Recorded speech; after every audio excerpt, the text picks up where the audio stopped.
How to be a Stoic, 9 Stoic exercises to get you started. 1. The dichotomy of control. The chief task in life is simply this, to identify and separate matters so that I can say clearly to myself which are externals not under my control, and which have to do with the choices I actually control.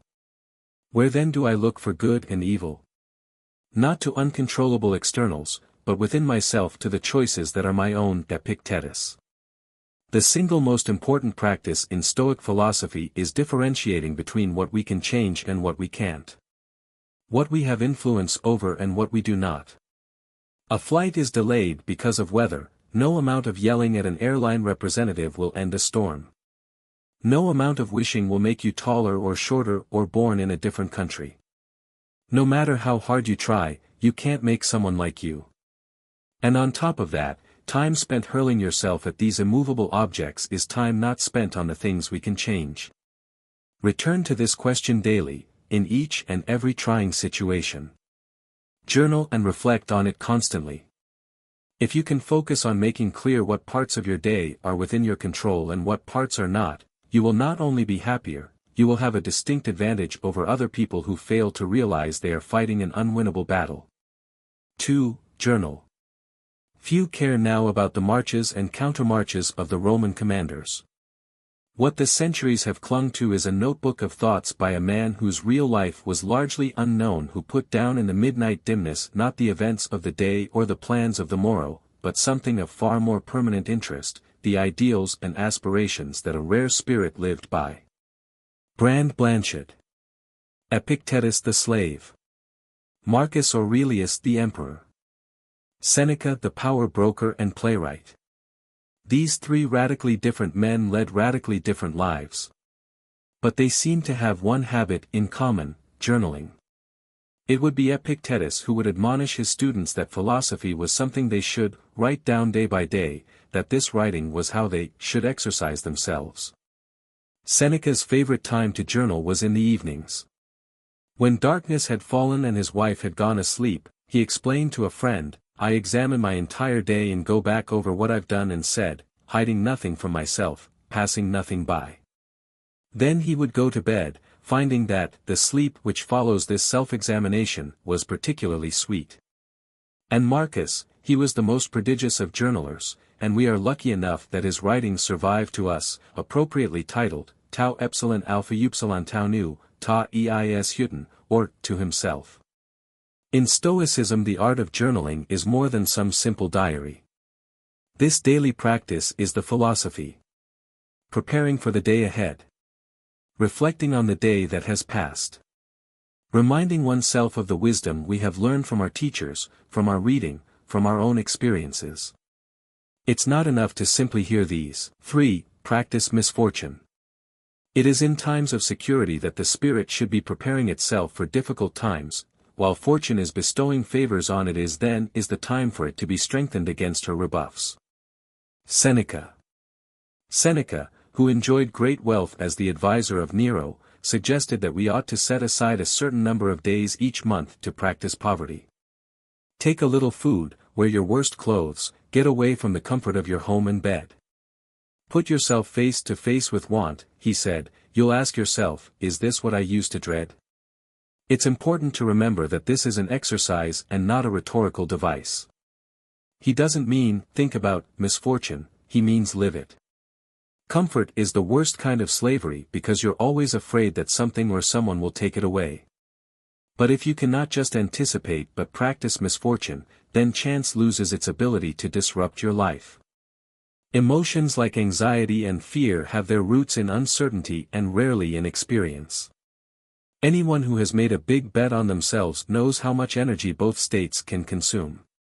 The solution is to do something about that ignorance. Make yourself familiar with the things, the worst-case scenarios, that you're afraid of. Practice what you fear, whether a simulation in your mind or in real life. The downside is almost always reversible or transient. 4. Train perceptions. Choose not to be harmed and you won't feel harmed. Don't feel harmed and you haven't been. Marcus Aurelius. The Stoics had an exercise called turning the obstacle upside down. What they meant to do was make it impossible to not practice the art of philosophy. Because if you can properly turn a problem upside down, every bad becomes a new source of good. Suppose for a second that you are trying to help someone and they respond by being surly or unwilling to cooperate. Instead of making your life more difficult, the exercise says, they're actually directing you towards new virtues, for example, patience or understanding. Or, the death of someone close to you, a chance to show fortitude. Marcus Aurelius described it like this. The impediment to action advances action. What stands in the way becomes the way. The impediment to action advances action. What stands in the way becomes the way. It should sound familiar because it is the same thinking behind Obama's teachable moments. Right before the election, Joe Klein asked Obama how he'd made his decision to respond to the Reverend Wright scandal. He said something like, "When the story broke, I realized the best thing to do wasn't damage control, it was to speak to Americans like adults." And what he ended up doing was turning a negative situation into the perfect platform for his landmark speech about race. The common refrain about entrepreneurs is that they take advantage of, even create, opportunities. To the Stoic, everything is opportunity. The Reverend Wright scandal, a frustrating case where your help goes unappreciated, the death of a loved one, none of those are opportunities, in the normal sense of the word. In fact, they are the opposite. They are obstacles. What a Stoic does is turn every obstacle into an opportunity. There is no good or bad to the practicing Stoic. There is only perception. You control perception. You can choose to extrapolate past your first impression, X happened. X happened and now my life is over. If you tie your first response to dispassion, you'll find that everything is simply an opportunity. Note, this exercise served as the inspiration behind the obstacle is the way. 5. Remember, it's all ephemeral. Alexander the Great and his mule driver both died and the same thing happened to both.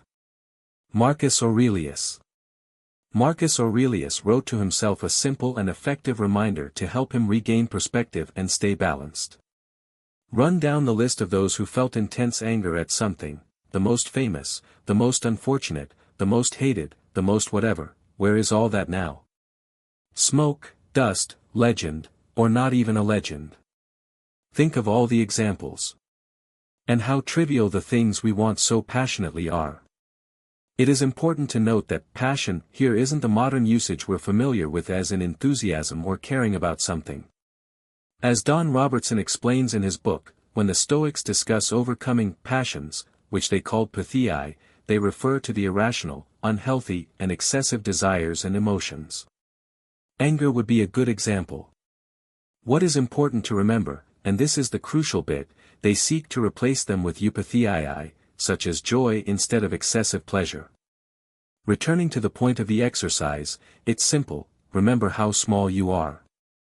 For that matter, remember how small most everything is. Remember that achievements can be ephemeral, and that your possession of them is for just an instant. If everything is ephemeral, what does matter? Right now matters. Being a good person and doing the right thing right now, that's what matters, and that's what was important to the Stoics. Take Alexander the Great, who conquered the known world and had cities named in his honor. This is common knowledge. 6. Take the view from above. How beautifully Plato put it. Whenever you want to talk about people, it's best to take a bird's eye view and see everything all at once, of gatherings, armies, farms, weddings and divorces, births and deaths, noisy courtrooms or silent spaces, every foreign people, holidays, memorials, markets, all blended together and arranged in a pairing of opposites. Marcus Aurelius. Marcus would often practice an exercise that is referred to as taking the view from above or Plato's view. It invites us to take a step back, zoom out and see life from a higher vantage point than our own. This exercise, envisioning all the millions and millions of people, all the armies, farms, weddings and divorces, births and deaths, prompts us to take perspective and, just like the previous exercise, remind us how small we are. It reorients us, and as Stoic scholar Pierre Hadot put it, the view from above changes our value judgments on things, luxury, power, war, and the worries of everyday life become ridiculous. Seeing how small we are in the grand scheme of things is only one portion of this exercise. The second, more subtle point, is to tap into what the Stoics call sympathia, or a mutual interdependence with the whole of humanity. As the astronaut Edgar Mitchell, one of the first people to actually experience a real view from above, put it, in outer space you develop an instant global consciousness, a people orientation, an intense dissatisfaction with the state of the world, and a compulsion to do something about it. Take a step back from your own concerns and remind yourself of your duty to others. Take Plato's view.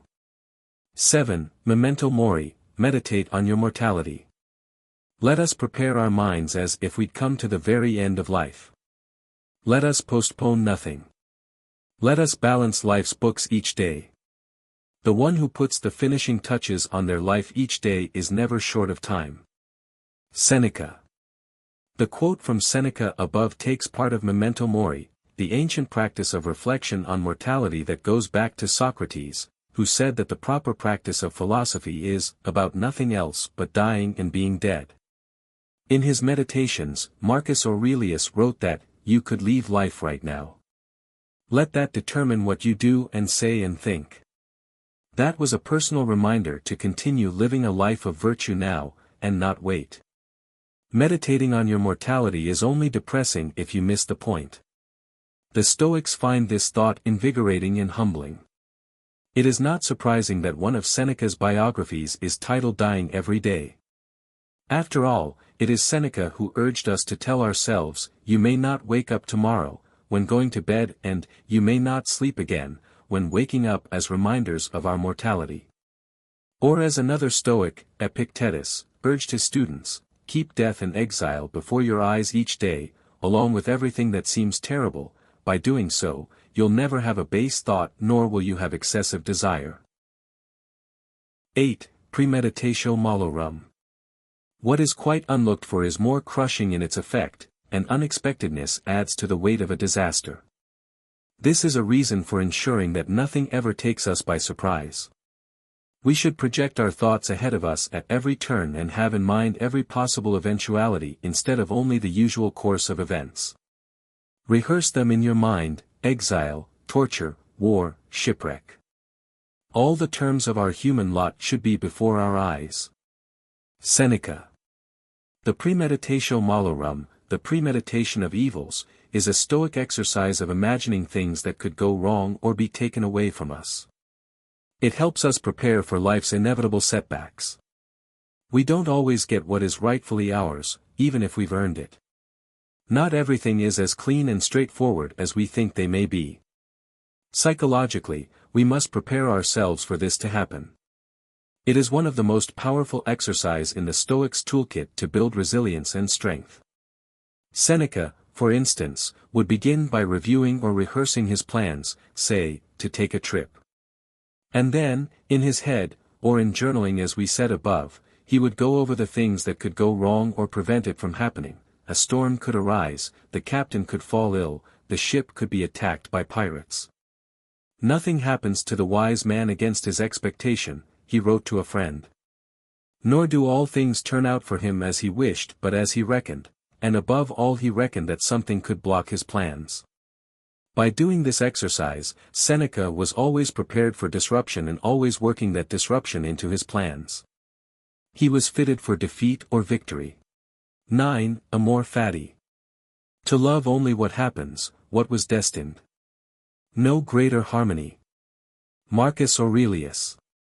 The great German philosopher Friedrich Nietzsche would describe his formula for human greatness as amor fati, a love of fate. That one wants nothing to be different, not forward, not backwards, not in all eternity. Not merely bear what is necessary, still less conceal it, but love it. The Stoics were not only familiar with this attitude but they embraced it. 2,000 years ago, writing in his own personal journal which would become known as Meditations, Emperor Marcus Aurelius would say, "A blazing fire makes flame and brightness out of everything that is thrown into it." Another Stoic, Epictetus, who as a crippled slave has faced adversity after adversity, echoed the same: do not seek for things to happen the way you want them to, rather, wish that what happens happen the way it happens, then you will be happy. It is why amor fati is the Stoic exercise and mindset that you take on for making the best out of anything that happens, treating each and every moment, no matter how challenging, as something to be embraced, not avoided. To not only be okay with it, but love it and be better for it. So that like oxygen to a fire, obstacles and adversity become fuel for your potential.